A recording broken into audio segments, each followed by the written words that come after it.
हिंदी में यूपीएससी की तैयारी से संबंधित प्रोग्राम्स को देखने के लिए सब्सक्राइब करें स्टडी IQ-IAS हिंदी। नमस्कार। कभी आपने जलने से होने वाले घाव को देखा है?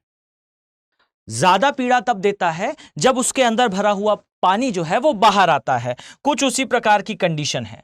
ध्यान से समझिएगा कि इसरो के द्वारा जो है ये बताया गया कि जो ग्लेशिएटेड लेक्स हैं जिनका formation due to global warming and climate change हुआ है, यानी कि मैं उन सामान्य झीलों की चर्चा नहीं कर रहा हूं, या इसरो ने उन सामान्य झीलों के बारे में नहीं बताया उन झीलों के बारे में है जिनका निर्माण जो औद्योगिक क्रांति आई थी उसके पश्चात हुआ, हिमनदों के पिघलने के कारण हुआ। और ये जो झीलें हैं ये हिमालयन रीजन में इनके बहने की गति डेंजरस है, डरा देने वाला आंकड़ा है। और मैं केवल आपका ध्यान इस बात की ओर आकर्षित करना चाहता हूं कि ध्यान से सुनिएगा बात को, लगभग 178% की वृद्धि दर से हिमाचल प्रदेश की झीलें बढ़ी हैं आकार में, और नियर अबाउट 2000 जो लेक्स हैं, स्पेसिफिकली कुछ 2400 का ये आंकड़ा है, नियर अबाउट 2400 झीलें ऐसी हैं जिनकी वृद्धि दर यानी कि उनके आकार में वृद्धि हिमालयन रीजन में बहुत तेजी से हो रही है। और ये और कुछ नहीं है, ये एक बड़ी प्राकृतिक आपदा का एक संकेत है। ये झीलें उसी प्रकार की हैं जैसे जल जाने पर होने वाला कोई घाव हो, जब उसके अंदर का पानी बाहर आएगा, जब इन लेक्स में वाटर लेवल जो अभी मैंने आंकड़ा आपको बताया, और इवन कुछ लेक्स तो नियर अबाउट 300 से ज्यादा ऐसी हैं जिनका आकार दुगना हो चुका है बीते 30 से 40 वर्षों में। केवल 40 साल में किसी झील के आकार का दुगना हो जाना एक डेंजरस संकेत है, और वो भी आगे मैं इस वीडियो में आपके साथ चर्चा करने वाला हूं। इसरो ने बताया है कि इनकी जो ऊंचाई है 4000 मीटर के आसपास है। अब सोच कर देखिए, 4000 मीटर के आसपास स्थित झीलें, जब इनका पानी लगातार बढ़ रहा है तब के समय अचानक किसी आपदा के रूप में पानी जब आएगा तो हिमाचल प्रदेश की स्थिति याद है हमें सिक्किम की स्थिति, ऐसी मैसिव फ्लड आने की संभावना है। पीछे आप देख पाएंगे कि ग्लेशियर्स जो हैं इनके पिघलने से कुछ इस प्रकार की झीलों का निर्माण होता है। आगे इसी वीडियो में मैं चर्चा करने वाला हूं। पहले हम इस बात पर चर्चा करें कि एग्जैक्टली इसरो ने हिमालय के बारे में जो है वो क्या जानकारी दी है। तो सैटेलाइट टेक्निक का यूज करते हुए इसरो ने यह बताया, बेसिकली ध्यान दीजिएगा कि 2016-17 की अगर हम बात करें तो उस समय जो है वो नियर अबाउट 2400 झीलें ऐसी थीं जिनका आकार तेजी से बढ़ रहा था। इनमें से लगभग 676 लेक्स यानी कि 676 झीलें ऐसी थीं जिनका आकार उल्लेखनीय तौर पर, अगर हम आधार वर्ष माने, तो ये जो है वो 1984 के बाद बहुत तेजी से बढ़ा था। और यहां मैं आपका ध्यान इस बात की ओर आकर्षित करना चाहता हूं, ध्यान से समझिएगा कि इन झीलों में से यहां ध्यान दें तो लगभग 601 लेक्स यानी कि 600 झीलें ऐसी थीं जो कि नियर अबाउट दुगनी हो चुकी हैं आकार में। शॉकिंग नंबर है, दुगनी हो चुकी हैं अपने साइज में। और जो बची हुई 65 झीलें हैं इन 600 में से, यानी कि कुल झीलें 2400 हैं, जिनमें से 600 ऐसी हैं जिनमें बहुत तीव्र गति से आकार में वृद्धि हुई है, और उनमें से जो 65 झीलें हैं वो 1.5 गुना ज्यादा बड़ी हो चुकी हैं। और उसी प्रकार से 1.5 से 2 गुना के बीच में 10 झीलें ऐसी हैं जो अपना आकार में वृद्धि कर चुकी हैं। डरा देने वाली बात है, शॉकिंग बात है। और शॉकिंग उससे भी ज्यादा यह चीज है, यहां आप देखेंगे कि इनमें से जो ज्यादातर झीलें हैं, ये ज्यादातर झीलें लगभग, अगर मैं स्पेसिफिक संख्या कहूं तो 314 झीलें ऐसी हैं जो कि 4000 से 5000 मीटर की ऊंचाई पर स्थित हैं। और इवन जो 296 झीलें हैं वो तो लगभग 5000 मीटर की ऊंचाई से ज्यादा ऊंचाई पर स्थित हैं। अब इतने हाई एल्टीट्यूड पर अगर कोई लेक सिचुएटेड है तो सोच कर देखिए कि जब उस लेक का पानी, उस झील का पानी अचानक कभी बहकर बाहर आ जाए, और वो क्यों आता है आइए इस पर भी चर्चा करते हैं कि अगर वो बाहर आता है तो कितनी खतरनाक स्थिति हो सकती है। हिमालयाज में अगर मैं इस बात को इस प्रकार से कहूं तो यह अतिशयोक्ति नहीं होगी कि हिमालयाज में एक टाइम बॉम्ब सेट है।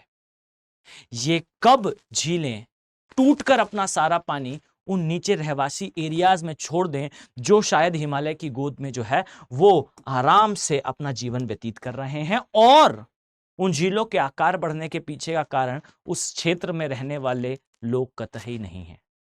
यहां आप देखेंगे तो एक और स्पेसिफिक एरिया के बारे में जो है वो इसरो ने इंडिकेट करा है।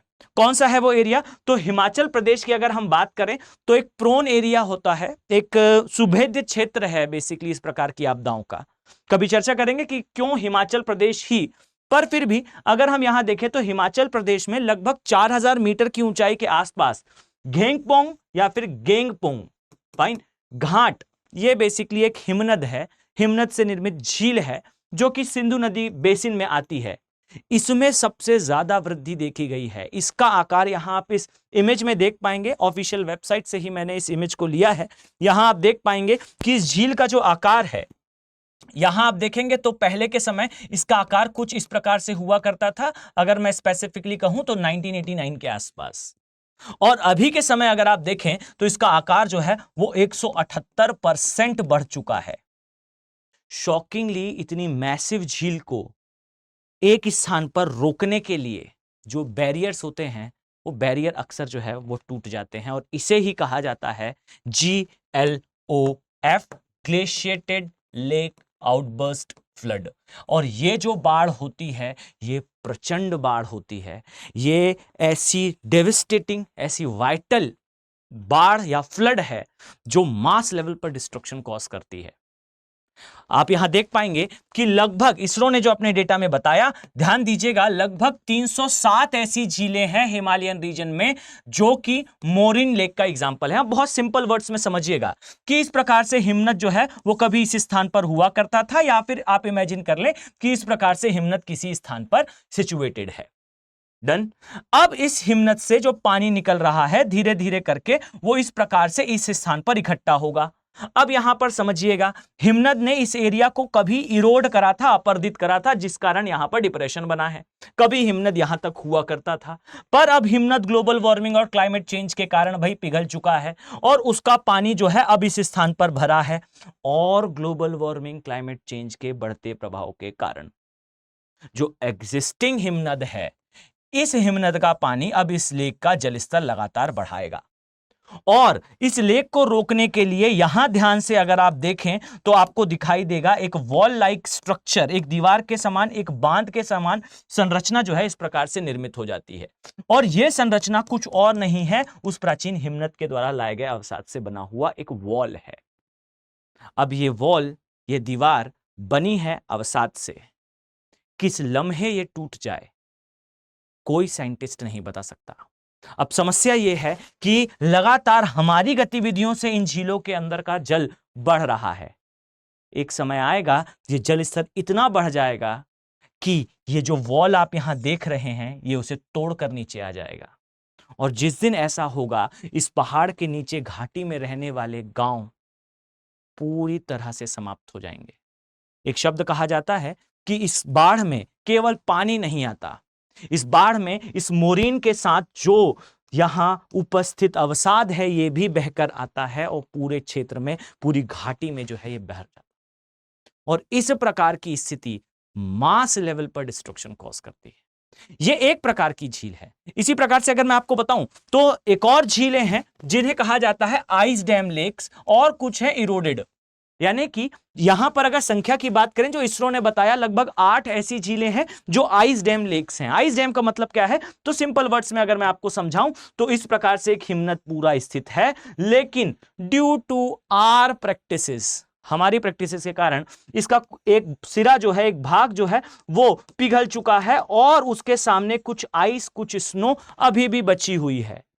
वेट कर रही है वो स्नो मेल्ट होने का।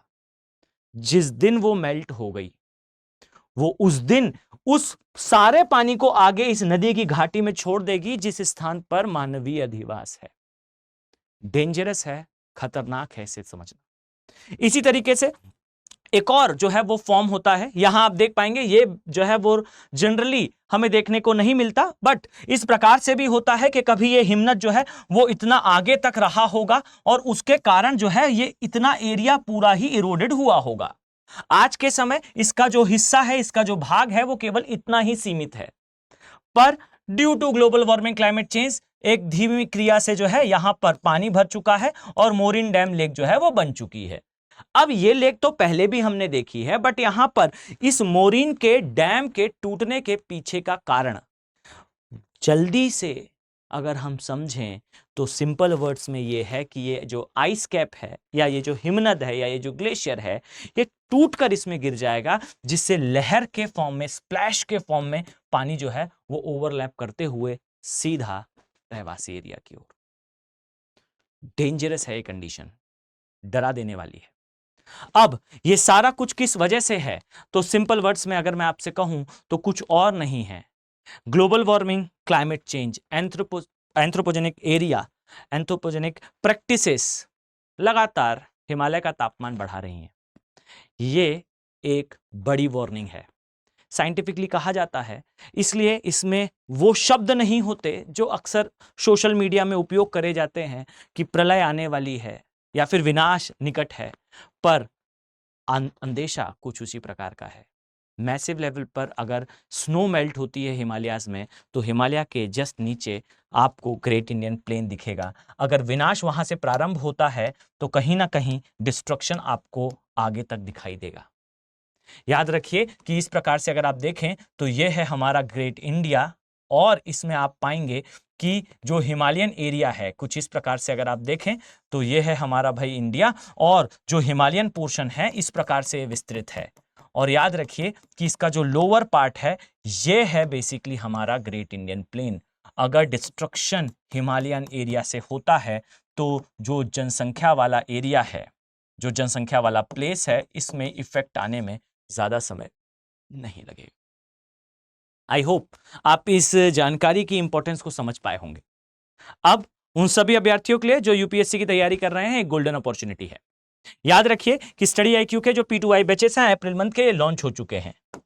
अगर आप अपनी प्रिपरेशन को crystal clear, rock solid manner में प्रिवेल करना चाहते हैं और आपके फर्स्ट अटेम्प्ट को अपना लास्ट अटेम्प्ट बनाना चाहते हैं, तो याद रखिए कि हमारी पूरी टीम और हमारे सारे एफर्ट्स होंगे जस्ट फॉर योर सिलेक्शन। आप सोच कर देखें, अभी आप अकेले प्रयास कर रहे हैं, आने वाले समय में अगर आप स्टडी आईक्यू के साथ जुड़ते हैं तो पूरी टीम आपकी सफलता के लिए प्रयास कर रही होगी।